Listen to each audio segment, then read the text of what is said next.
All right, welcome to this explainer. So, automation, it's built to make our work faster, right? You connect a bunch of systems, strip out the manual steps, and boom, you've got a workflow that basically runs itself. But as we all know, just building the thing, that's really only half the battle. Because here's the harsh reality. Your automation can be working flawlessly today and still become tomorrow's massive incident. And the problem usually isn't the workflow itself. It's the total lack of failure protection. I mean, we've all watched a workflow run perfectly on a Happy Path demo. But eventually, production changes. APIs suddenly slow down. A random dependency just starts failing. Honestly, the real world just gets in the way. So, what actually happens when something changes? Well, a workflow might just start retrying and retrying completely out of control. Sure, the system might technically still be running, but its reliability is completely gone. This is exactly how a tiny, insignificant error snowballs into a massive system drain. And this is exactly where circuit breaker thinking comes in. Now, a circuit breaker isn't just some fancy technical pattern. It is an absolutely essential safeguard for your production automation. Think of it as a way to make automation safer by controlling failures long before they can spread. Just like a circuit breaker in your house stops a power surge from burning down the building, a software circuit breaker stops a failing dependency from completely taking down your entire workflow. To make this happen, we've got a really practical 5-step playbook for you. We're going to quickly cover detecting problems early, controlling retries, protecting those dependencies, planning your recovery, and finally measuring the outcomes. So let's just dive right into the first step.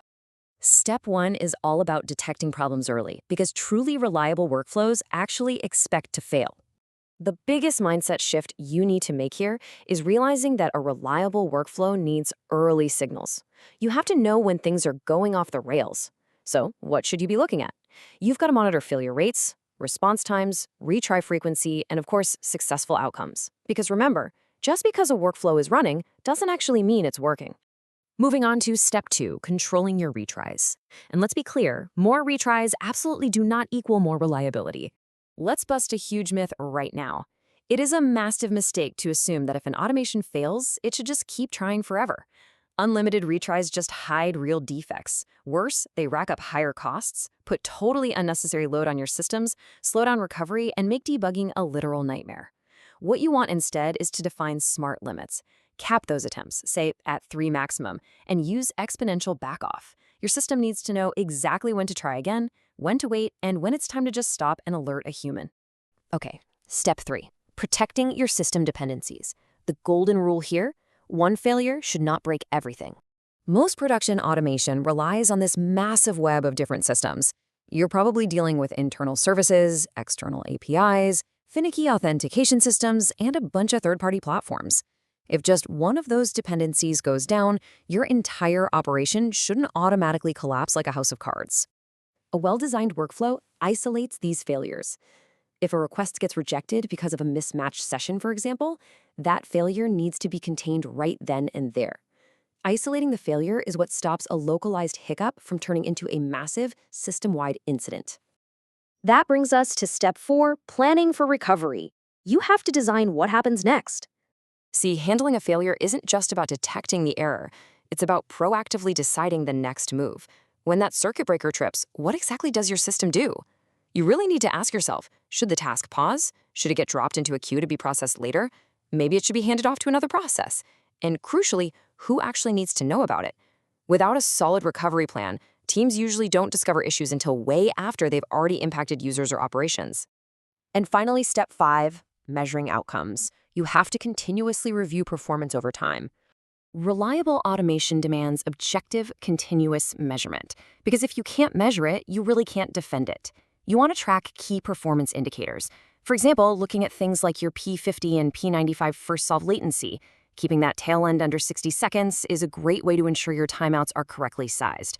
You should also be watching solver success rates and end-to-end acceptance, ideally aiming for 95% or higher. Consistently tracking these metrics is exactly how you spot regressions long before your users ever notice a thing. All right, let's pivot for a second to a quick FAQ based on the common hurdles we see out in the wild. First up, why is it that perfectly launched automation workflows just suddenly fail after the demo phase? Well, the simple answer is that production systems change. Dependencies, network traffic, external services, they are all fundamentally unpredictable. The clean, perfect environment your code was written in yesterday is absolutely not the exact same environment it's running in today. Here's another one, and we touched on this a bit earlier. Should every single error trigger a retry?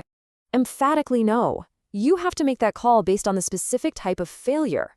If a system is just temporarily busy, sure, maybe retry once. But if you're missing a required parameter, retrying 1,000 times isn't going to magically fix it. Some failures need a quick retry, while others require immediate fallback handling, or someone to actually investigate.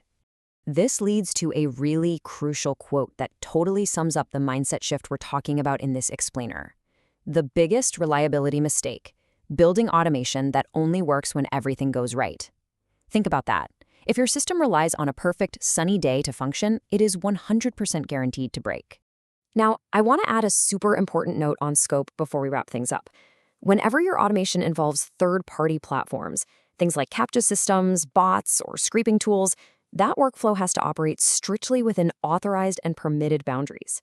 You should only be running these integrations in environments you actually own, where you are client-authorized or where you have a clear permitted data collection agreement in place. Reliability and responsibility really do go hand in hand here. So, the ultimate goal of reliable automation is pretty straightforward, right? Detect problems early, limit the blast radius, and recover quickly. Which means, before you scale your very next workflow, you need to ask yourself one incredibly important question. What happens when this dependency fails? How you answer that question usually determines whether your automation becomes a rock-solid reliable system or tomorrow's massive production nightmare. So, if you're building automation workflows, review them just like you would any other production system. Know exactly what can fail, strictly define what happens next, and make reliability a core part of the design from day one. You have to design your automation for real-world conditions. Thanks so much for joining me on this explainer. I'll catch you next time.